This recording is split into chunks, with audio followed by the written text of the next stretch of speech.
হাসপাতাল থেকে আজ ছুটি পেতে পারেন অভয়ার মা। বেসরকারি হাসপাতালে চিকিৎসাধীন অভয়ার মা আপাতত রয়েছেন চিকিৎসকদের পর্যবেক্ষণে। কপালে চোট লেগেছে তার, অভয়ার বাবার পায়েও চোট লেগেছে। পুলিশের লাঠির আঘাতে চোট বলে অভিযোগ। গতকাল নবান্ন অভিযানে মিছিলে হেঁটেছিলেন অভয়ার বাবা মা এবং সেখানেই পুলিশের লাঠির আঘাতে জখম হয়েছেন অভয়ার মা, এমনটাই অভিযোগ উঠে আসছে এবং তারপর তাকে ইএম বাইপাস হাসপাতালে ভর্তি করা হয়। আজ হাসপাতাল থেকে ছুটি পেতে পারেন অভয়ার মা, এমনটাই খবর হাসপাতাল সূত্রে। অভয়ার বাবার পায়েও চোট লেগেছে, লাঠির আঘাত লেগেছে, এমনটাই খবর, এমনটাই অভিযোগ রয়েছে।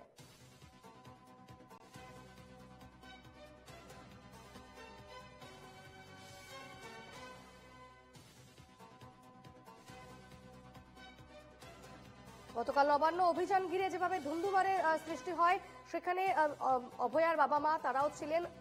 নবান্ন অভিযানে মিছিলে হাঁটছিলেন অভয়ার বাবা মা এবং তাদের একেবারে পুলিশের লাঠিচার্জে তারাও জখম হন, এমনটাই অভিযোগ রয়েছে। এবং যেভাবে জখম হন তাকে ইএম বাইপাস হাসপাতালে ভর্তি করানো হয় অভয়ার মাকে। তবে আজ হাসপাতাল থেকে তিনি ছুটি পেতে পারেন, এমনটাই খবর রয়েছে।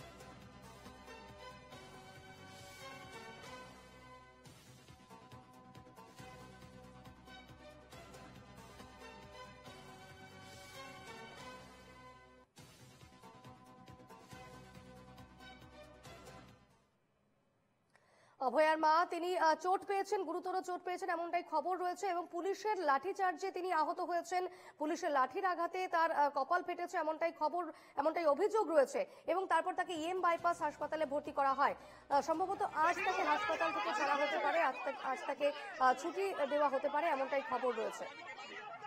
জখম হয়েছেন অভয়ার বাবাও, তারও পায়ে চোট লেগেছে বলেই খবর।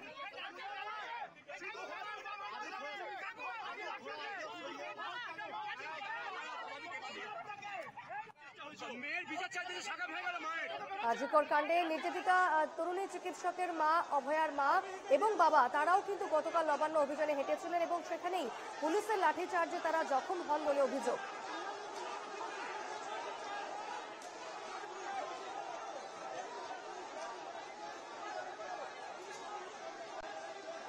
সরাসরি কথা বলে নেব, পৃথা দাশগুপ্ত রয়েছেন আমার সঙ্গে এই মুহূর্তে। পৃথা, গতকাল নবান্ন অভিযানে পুলিশের লাঠিচার্জে অভয়ার মা তিনি জখম হয়েছিলেন বলে অভিযোগ উঠেছিল এবং তাকে ইএম বাইপাস হাসপাতালে ভর্তি করা হয়। আজ তার ছুটির সম্ভাবনা রয়েছে, কি জানতে পারছো?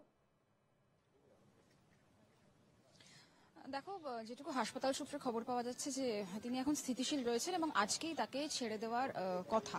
এবং কিছুক্ষণ আগে আইনজীবী তারা এসেছিলেন, দেখা করে গিয়েছেন অভয়ার মা এবং বাবার সাথে। এবং অভয়ার বাবা তিনি যেটা জানিয়েছেন যে গতকাল পুলিশের লাঠিতে বেশ খানিকটা চোট পেয়েছিলেন অভয়ার মা এবং অভয়ার বাবা তিনিও চোট পেয়েছিলেন এবং তারপরে ভর্তি করা নিয়ে একটা টালবাহানা শুরু হয় এই হাসপাতালে। যেটা তিনি বলছেন যে ডাক্তার তাকে প্রাথমিকভাবে দেখেছিলেন, তিনি বলেছিলেন ভর্তি করতে হবে। তারপরে তিনি আবার জানিয়েছিলেন যে রাজনৈতিক ছিল, ফলত ভর্তি করা নিয়ে একটা সমস্যা তৈরি হয়েছিল। আমার সাথে এই মুহূর্তে অভয়ের বাবা তিনি রয়েছেন, আমি একটু সরাসরি কথা বলবো।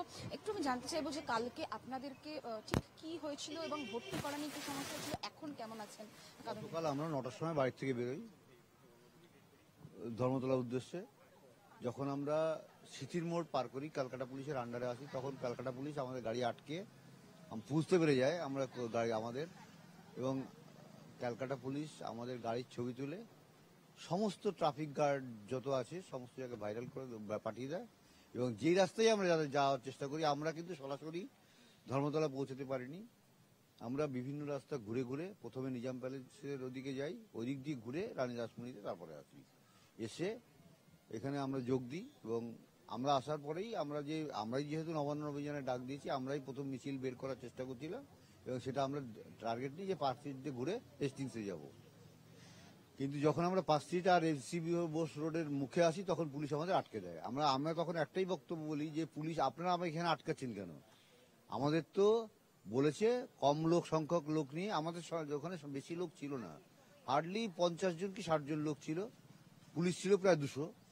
তারপরে আমাকে প্রথমে চেপে ধরে পুলিশ, আমার হাত ধরে টানাটানি শুরু করে। আমার জামা কাপড়, আমার পোশাক দেখলে বুঝতে পারবেন সবাই, কালকে থেকে এই পোশাকই পরাছিলাম কালকে।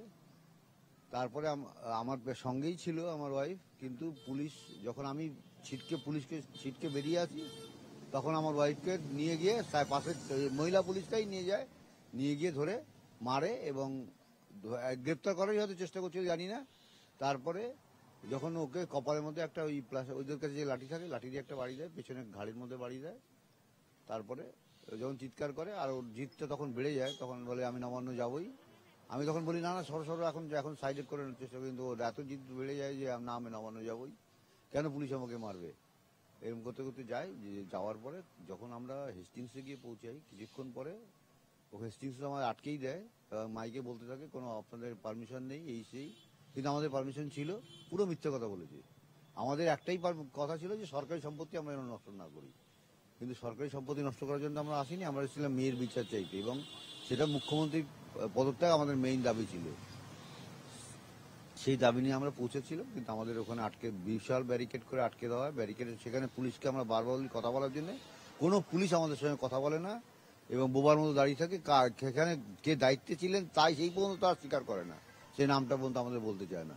তারপরে ওখানে অসুস্থ হয়ে পড়ে, মানে বমি বমি ভাব শুরু হয় এবং মানে সেন্সলেসের মতনই হয়ে যায়। তখন আমরা সঙ্গে সঙ্গে গাড়িতে তুলে এখানে নিয়ে আসি মেডিকেল হসপিটালে, এসে এনে সঙ্গে সঙ্গে আমরা ট্রিটমেন্ট পাই।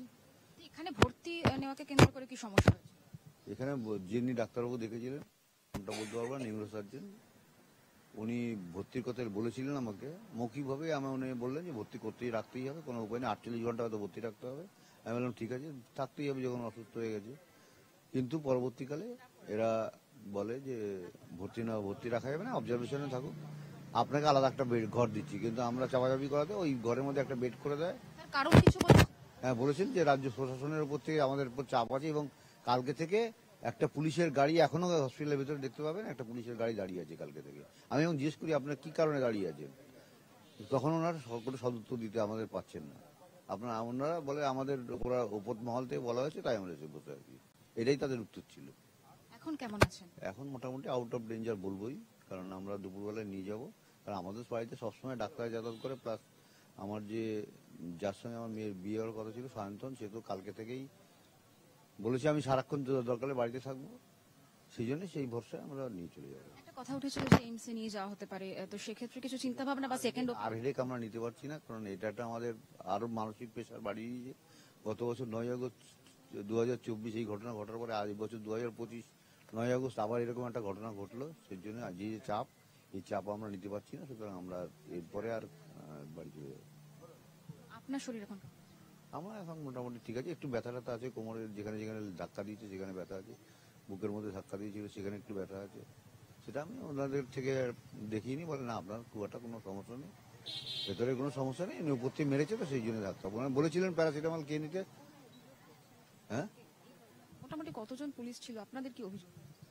ওখানে না আমরা ছিলাম অন্তত 40-45 জন, 50 জন লোক, আর ওরা ছিল মানে 200 পুলিশ ছিল, র্যাব ছিল, কলকাতা পুলিশ ছিল এবং র্যাব ছিল। কলকাতার পুলিশের কি পার্ট, আমি অত পুলিশ সম্বন্ধে আমার অত অভিজ্ঞতা নেই, যারা র্যাব যে বুঝি, ওই চাপা চাপা জামা কাপড় পরা মেয়েরাও ছিল, ছেলেরাও ছিল, র্যাবই এই কাজটা করেছে।